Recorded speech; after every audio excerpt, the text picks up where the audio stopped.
Welcome to another episode of Talking Awe. Glad you could join me tonight. Last Thursday night, City Council met and upheld their decision to accept the federal grant for the Lenco Bearcat. So, it looks like we're getting a truck. Armored truck, that is. A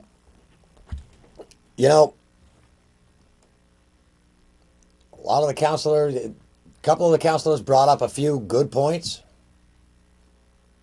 For instance, when this thing gets called out of town, wrong damn camera again. When this thing gets called out of town, who's going to take it?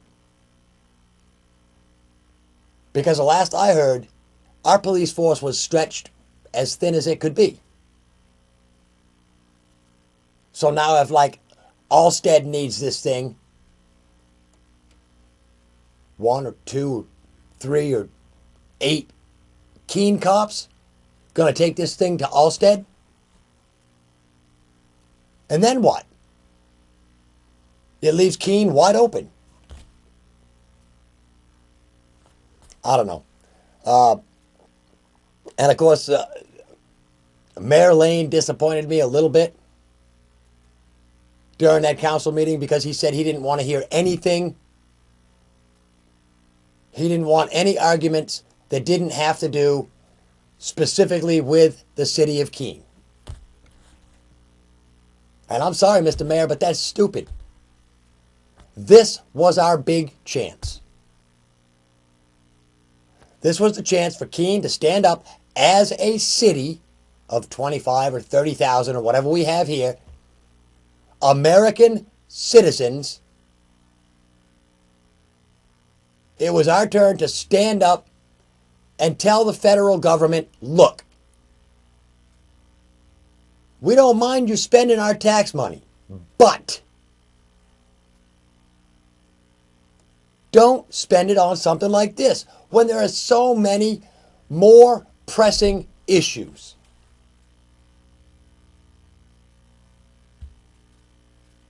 I hate to say it, but kids still die of starvation here in the United States. When you think of malnutrition, you think of places like Somalia and all these little third world countries. Let's remember what's important. Us, citizens of the United States. We're being raped every week through our payroll taxes. Gas is quickly on its way to $4 a gallon. The government's not stepping in to do anything about that.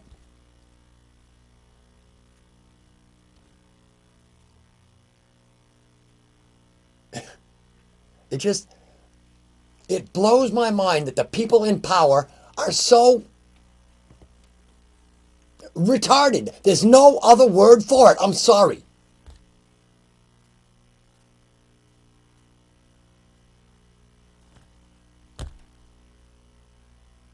Granted, they're high-functioning retards. But retards just the same. And whether they started out that way or whether once they got rolled into the dough of Washington and politics, they changed. Things are not looking good. I wasn't going to spend a whole lot of time on the Bearcat because I believe in Keene we have some problems that have been bugging me even more than the Bearcat. Even more than closing an elementary school and reshuffling the grade spans. There's something that's bugging me, even more than anything. The fact that today is March 5th, March 6th. Christ, I forget what damn day it is. March 5th. Drive downtown. ask yourself, what in the hell have the city employees been doing for 2 months? It's not like they've had to shovel any snow or plow any snow up until this past week. So answer this question for me. Why are the Christmas decorations still hanging up and down Main Street?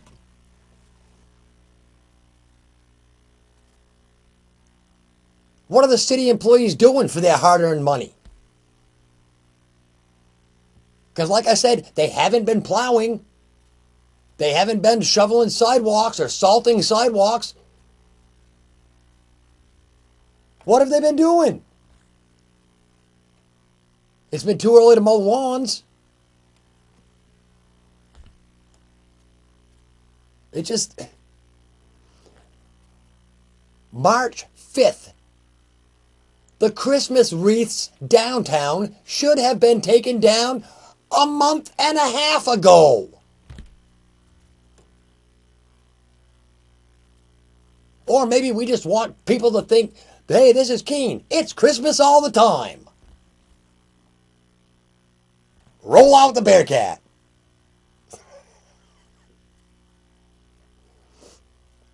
We came up with a good idea. Lee was talking the other day, my boss, and he said that he thinks they should put a big speaker system on this thing. And his suggestion was the song Thunder, or one of these real power tunes, you know. My idea is, let's put a big speaker system on this Bearcat and have it play ice cream truck music. Yeah. Maybe cover the turret with a big clown head, and then you put the water cannon in the back there, and then it's not so bad. The cops could come squealing up, you know, with their little circus music playing, and their clown head. Boop, boop, boop, boop, boop. And when they see some bad guys, psh, the thing shoots water out of his mouth. Then it would be entertaining. You know, and as an employee of Cheshire TV, I'd ask the cops to call me anytime they took that baby out. Because that's fun stuff. You know, and besides, if somebody's in the house with a gun, and this Bearcat rolls up all painted in circus colors with a clown head on the top playing circus music, he'd start laughing so hard he'd drop the gun anyway. You know, I don't know. All right. So the Christmas decorations on Main Street, get them down, please. I don't know whose job it is or whose cracks it fell through.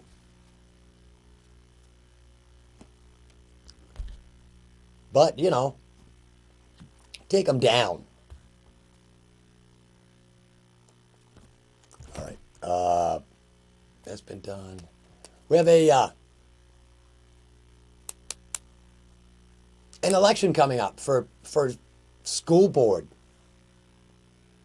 And from what I understand, SAU 29 school board has been voted the best school board in the state. So why we need elections, I don't know.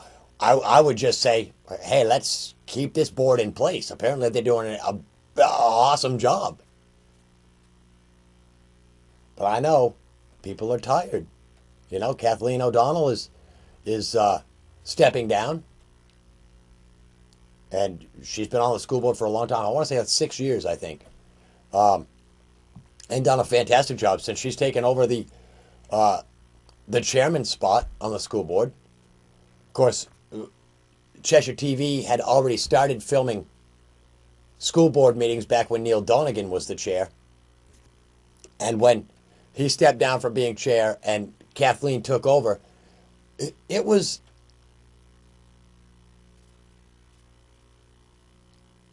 smooth.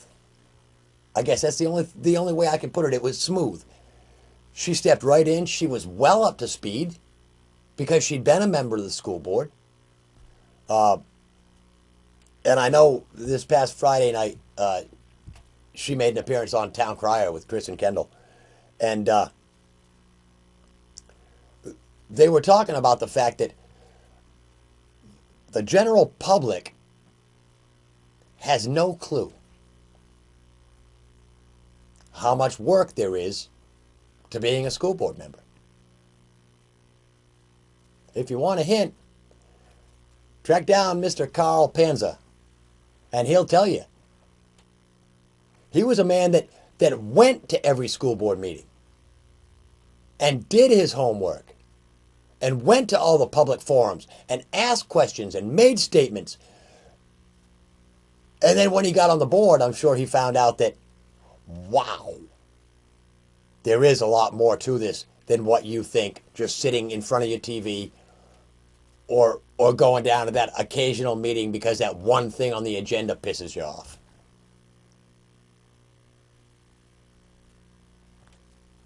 I don't know. If you're interested, go to the meetings. The same thing with city council, which is going to bring me back to another thing that that's really driving me crazy. And I didn't even read the story. It was just Ernie, the guy I work with, found it online. It's harder and it's more work than what you think it is. You see these people, let's take any of the counselors. You know, you see them on TV every single week because on the weeks that there's not a city council meeting, there are committee meetings. And I've seen these committee meetings go from 6 o'clock at night until 11 o'clock at night. I mean, that's 5 hours away from their families. You know, and when the issue of the unruly kids and all this stuff, you know, one of my first reactions was, you know, maybe if these parents didn't spend, you know, 2, 3, 4, 5 hours a night, 3 nights a week out at meetings, maybe they could parent their kids. But I guess it's part of the job. You have to go to that many meetings. You have to take the time and read all the reports. Otherwise, you won't have the information. You know, and granted, you won't always agree. And I'm sure, for example, with the Bearcat vote, there were a couple of counselors that actually seem to have changed their mind on the issue. And I've heard counselors and Kendall Lane, the mayor, have all admitted that they had received buttloads of phone calls last week. Some against, some for. And as a counselor, you have to make the decision from listening to your constituents, the people that call you, that, you know, and I'm sure that all the counselors kept a little scratch pad next to the phone. And they were doing the 1 for, 1 against, 2 for, 2 against. Count the numbers. And apparently by the vote, the amount of input that the counselors received was probably slightly more positive towards the Bearcat. So they voted to get the Bearcat. You can't be mad at them for that. And this is what rolls me into this next point. Apparently the Free Keene people, Free State people, you know, I used to be somewhat neutral on you guys. I mean, you make good points, but I went through the whole anti-nuke demonstration era. And I see that you can demonstrate, you can go to jail for your cause, you can get tear gassed or whatever and beat with billy clubs for your cause, and in the end, nothing changes. It's just, I mean, even before my time, there were the protests against the Vietnam War. Nothing changed, except the population. It went down. Because that's pretty much what wars are good for, is cutting the population. But apparently these Free State people, or the Free Keene people, have started doing this thing where they're scouring the internet for city councilors and the mayor and city employees' personal and private information, and they're posting it on their website. I don't know. This is one of my biggest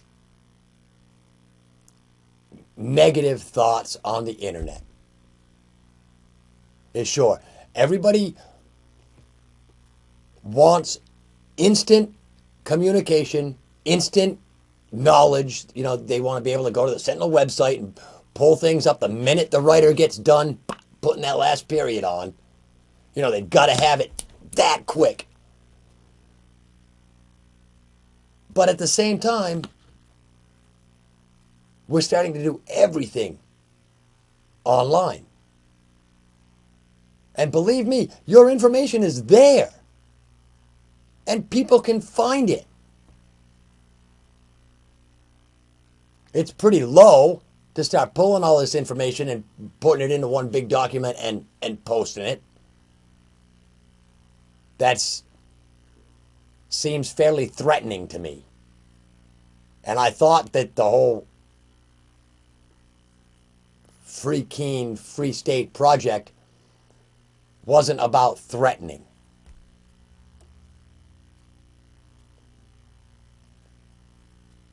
Back when we all protested against Seabrook and the whole anti-nuke demonstrations, there was one rule.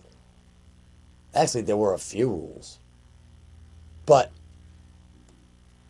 you learned how to do civil disobedience the right way. And the number one rule is don't provoke.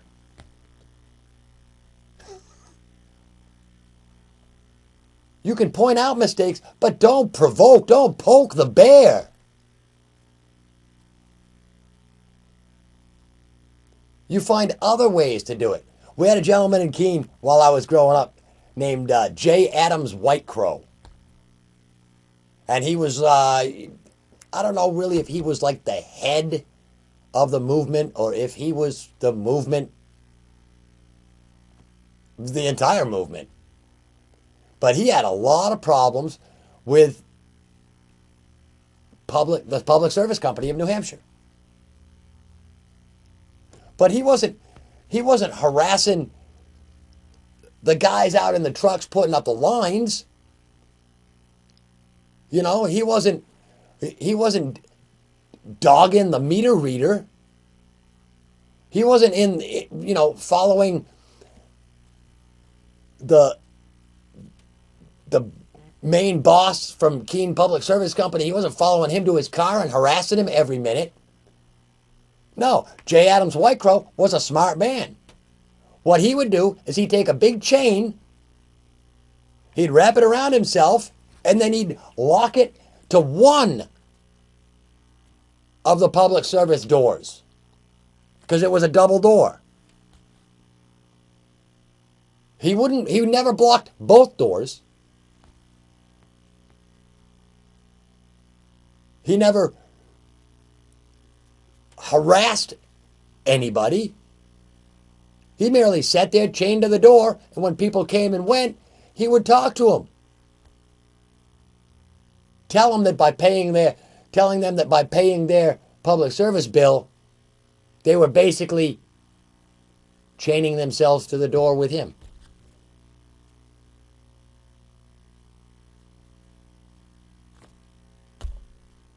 By allowing public service to get away with the things that they were doing back then with the whole Seabrook project.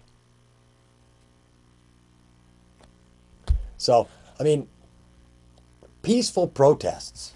One of the things that got me is when we were filming Thursday night at City Council meeting, there were a whole group of cops in the back room just waiting for stuff to happen. You know, and they explained all the whole procedures to us. You know, if things go and we got to get the councilors out, this is the way we're bringing people through.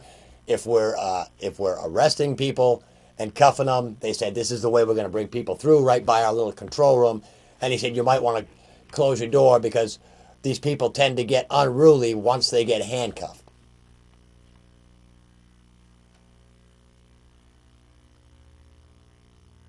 That statement kind of bugged me, because it seems to me that lately the only people that start getting unruly once somebody's handcuffed is the cops.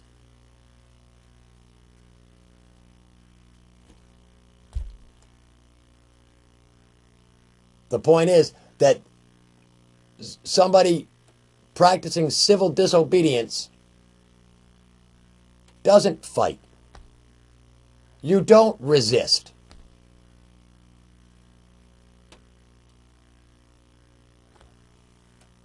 We were all taught back in the anti-nuke days and the Clamshell Alliance days the dead weight principle. You don't resist. You simply sit down and go limp. If they handcuff you, fine, they handcuff you. But you make them do the work. You don't resist, you just don't help. And one of the main things is, once the action starts happening, you shut your mouth. You don't provoke. You don't tell the cops that they're slaves to the system. You don't tell the cops that they're thugs. You simply go limp, play dead. The same thing you do if a bear is attacking.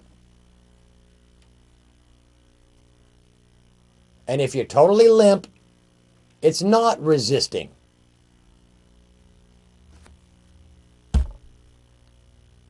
You know? Of course, you'll be charged for resisting because, you know, that's the whole cop thing. And if they don't charge you with resisting, there's another charge that they can always get you with, and that's disorderly conduct. There's no definition for disorderly conduct. That's one of those laws that is, it's kind of for anybody that was in the military. You all knew, you know, the Article 31 stuff, right? All the rules that you're supposed to follow. You know, all your typical stuff. In the military, for anything that's not covered in the Article 31 stuff, they've got a charge called conduct unbecoming. And you ask somebody, what is conduct unbecoming? They go, well, that's something that's decided at the time. You know, I mean, the military is tough. If you get a tattoo, technically you can be charged with defacing government property. Because, yes, apparently the government still owns slaves. They just put them in green uniforms or brown uniforms and send them out in the desert.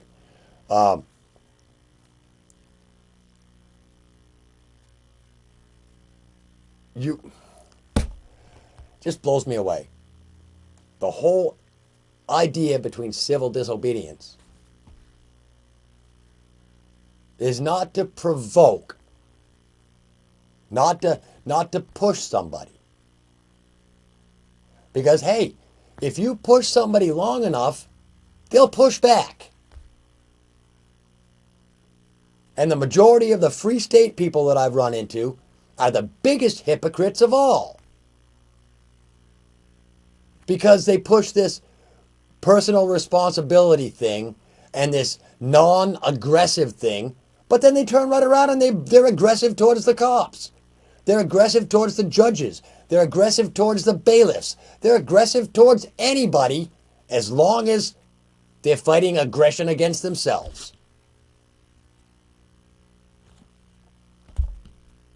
And this is only my opinion.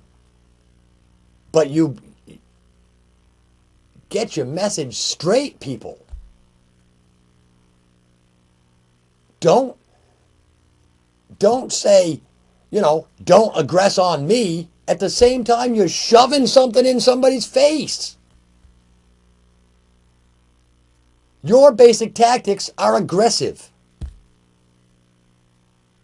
That goes completely against your message.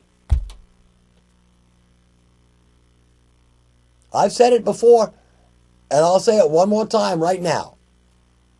If you want to live a peaceful, low stress, low drama,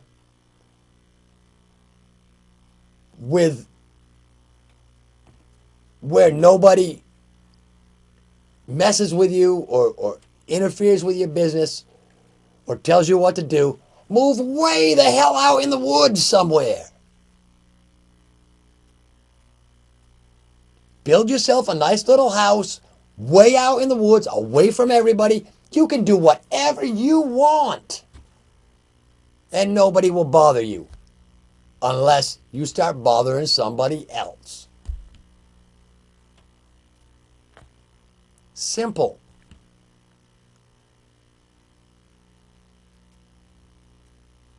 I mean, you want to not get hassled by the cops smoking pot? Then don't smoke pot on the common where the cops are. Smoke pot somewhere way out in the woods. Because a cop's not going to hike 2.5 miles out in the woods just to find somebody smoking pot.